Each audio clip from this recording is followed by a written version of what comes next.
Hello everyone. So last time we talked about the Four Noble Truths, and here is a quick recap. The Four Noble Truths forms one of the earliest teaching from the Buddha. And the Four Noble Truths says first, there is suffering in life. Birth is suffering, aging is suffering, illness is suffering, death is suffering. To be separated with our loved one is suffering. To not get what we want is suffering. So there are all kinds of suffering in our life. And the second noble truth says there is a cause of suffering, and the cause of suffering stems from our craving, our attachment to desire. And the third noble truth says there is an end to the suffering. So the suffering can be ended by achieving nirvana or enlightenment. And the fourth noble truth says we shall follow the Eightfold Path in order to liberate from all the sufferings in life. So today I'd like to share about what's in the Noble Eightfold Path. But before I go into that, I'd just like to mention that the Four Noble Truths are only the truths that apply in the Saha world we live in. So the Saha world, which I will explain in another video, it does not just mean our earth, it's the entire cycle of reincarnation. The range is actually quite big and includes other worlds as well. But still, in the scope of the universe, this is very tiny. But the Four Noble Truths doesn't apply in a world like Amitabha Buddha's Western Pure Land of Ultimate Bliss, where there are worlds with no suffering and all bliss. Enlightened beings reside in the Western Pure Land. So these are only the truths in this Saha world, in the cycle of reincarnation. And also don't understand Buddha's words in extremes. So Buddha was not saying that we should not have any desire at all. Buddha was not saying we should all be just desireless and emotionless and just want nothing and do nothing in our life. He was definitely not saying that. Buddha adopts the middle way. So Buddha doesn't want us to be drowned in our desires and craving and attachment to desires, such as the sensual desire and desire to the senses, which would lead to suffering. But Buddha was also not saying that we should sort of abandon this physical body and to torture our own body. Buddha was not saying that. We need to have certain food to maintain the health of our body. So this is a good desire. There are good desires that should be encouraged, such as the desire for awakening, the desire to practice meditation, the desire for world peace. So these are actually good desires that should be encouraged. Buddha's teaching is the middle way, so it's not the two extremes. But because our world is so much full of desire, especially like sensual desire, desire to the senses, so that is why Buddha wants us to not to fall into this craving, into desire, which will ultimately lead us into suffering. And that is what keeps us trapped in a cycle of reincarnation, because of craving, our attachment to desire, and all this ignorance. So what does the Noble Eightfold Path include? First, we must have the right view. We must have the right understanding of the Four Noble Truths that we just spoke of. We also need to have the right understanding that our actions actually carry consequences, to understand about karma and rebirth. And second, it says we should have the right intention to renunciate our attachment, our craving to desire, the intention of goodwill to others, the intention of harmlessness. So these two are called the wisdom component in the Noble Eightfold Path. And the next is right speech. We should engage in right speech. What does it mean to be the right speech? So right speech includes no lying. We should be honest in our words. Also, we should not speak in a harmful and repulsive way and create harm for others. And also, we should not engage in frivolous talks such as gossips. And the next is the right conduct. The right conduct includes no killing, no stealing, and no sexual misconduct. So these are also in the Buddhist precepts. Buddha really emphasized the importance of right speech and right conduct and right mind in order to achieve liberation. It is so important that in our conduct we should not create harm for others. So I also like to say it's important really not to engage in sexual misconduct, which means to engage in sexual activity with people who are not our partners, who are not our husband or wife. So this is actually very, very important because in the West there could be like a lot of sort of sexual freedom, and I also feel deeply repentant of my past conduct when I was sort of on this sort of tantric path. I definitely engaged in sexual misconduct that really bring me a lot of bad karma. I'm speaking from my personal experience, and this I was definitely repentant of, and I felt like I could just do a whole video on why it's so important not to engage in sexual misconduct. Because if we believe in karma, every action or even every thought carry consequences, and by engaging in sexual misconduct, it really creates harm for others and also for ourselves. We may not see it in the now, but later we will see.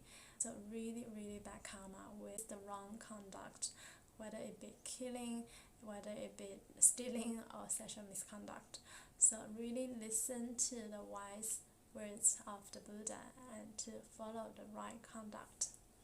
And the next is the right livelihood, which means that we should earn our living in the rightful way. So there are businesses that we should not engage in, such as trading in weapons, selling intoxicants or poisons, such as also killing animals, breeding animals for slaughtering, because no beings want to die. And if you believe in consciousness, you believe in reincarnation, all those animals could have been your previous lives, who knows, relatives or parents or lovers. You don't know, we don't know. So that is why it's important that we don't kill animals. I'm not even talking about vegetarian yet, but I'll do it in another video. So I'm not saying that you must be a vegetarian, but it is important that it's better for you not to engage in slaughtering animals to earn your living. Really bad karma, really. And it's not just this life, it carries through lives. Our karma carries through life. So sometimes we think it's alright, we could just do what we want, and we commit a lot of bad deeds, and we may not feel so much suffering in this life because maybe we accumulated a lot of good deeds in our last life, previous life, so we're actually enjoying those sort of benefit from our previous life. But in your next life, you would know that whatever we have done in this life will also be carried throughout in next life. So we cannot escape karma. Karma carries through our lifetimes. There's a famous saying in Buddhism which says, if all is emptiness, then karma is not emptiness. Karma is not emptiness. Unless you become enlightened, then you can say karma is emptiness. Then you are not really affected because you're not identified with anything. However, for us unenlightened beings, then karma is definitely not empty. And when we create bad karma, we have to be responsible for our own actions, and we have to bear the suffering, unfortunately. So we have to be very careful of our speech, our conduct, our body, mind, and speech to not to generate bad karma for the now and also for the future. So the next is the right effort. The path of awakening is not an easy path. We must commit the right effort in order to keep it working. So the right effort of preventing or stopping the arising of the unwholesome states. So the right effort to control our six senses, to guard the six senses so we are not so much disturbed by the external all the time, so we can be ready for meditation. And the right effort to develop and to maintain good thoughts, the right effort to be positive no matter what happens. So the next is the right mindfulness. We must cultivate the right mindfulness, being mindful of our body, our feelings, our sensations, and all the thoughts that pass through our mind. Being mindful that all these are impermanent, that therefore we should not be attached. Also being mindful of the right Dharma, being mindful of Buddha's teaching, which can lead us out of suffering. And the last but not least is the right concentration. So by following all the above 7 steps, then we can arrive in the right concentration, which means we can develop the one-pointed focus, one-pointed concentration of the mind. So it's a really pure mind in which we are not distracted by anything, and we're just focusing on the present. We're not attached to anything, and this also is called the right samadhi of enlightenment. And in Theravada Buddhism, by practicing the Noble Eightfold Path, it can lead us into the enlightenment of arhatship, or also known as the arahant, in which that you're not attached to anything whatsoever. So you are enlightened, you are free from the sufferings of the cycle of reincarnation. However, just know that the Eightfold Path is not the only path that could lead us out of suffering. Buddha gave us many different ways to lead us out of suffering. And in the Bodhisattva path, in Mahayana Buddhism, we also practice the 6 perfections of the Bodhisattva, or sometimes the 10 perfections, which will also lead us out of suffering and lead us into enlightenment. And also in the Bodhisattva path, the base level of enlightenment is arahant. But for bodhisattvas, actually strive for the ultimate enlightenment, which is Buddhahood. So in the Bodhisattva path, there are actually many different levels of enlightenment, and the base level is arahant, which means non-attachment, and one goes up in this non-separation. There are actually in total of 51 stages, which leads to the final stage of enlightenment, that is Buddhahood, the 52nd stage. So there is actually many different levels of enlightenment in the Bodhisattva path, and the purpose of the Bodhisattva path is also to help all sentient beings to reach Buddhahood. The Bodhisattvas are not satisfied for only self-liberation. It's all about helping others to also get there, which I will talk about the Bodhisattva path in another video.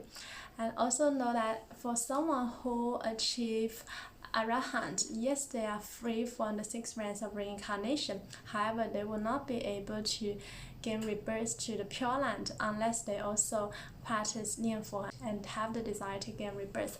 They are not free to travel to the Pure Land freely, even after they being free from the cycle of reincarnation, because the Pure Land is still very far away from the Saha world. So for someone who obtain at the level of arahant, they are free to travel everywhere in the Saha world. They do have all this sort of supernatural power that they could be anywhere in the Saha world. However, outside of Saha world, they cannot reach unless they practice Nianfo. And for beings who obtain to the Pure Land, we are relying on the vow of Amitabha Buddha. It's not relying on our self-power. It's not possible. So that's why we should strive to obtain rebirth to the Pure Land. And Buddha also recommends for us beings in the especially Dharma decline age to practice Amitabha recitation in order to gain rebirth to the Pure Land. Yeah, but more on this Bodhisattva path later. So I hope this video is helpful, and may you be happy and free from suffering. Namo Amituofo Buddha.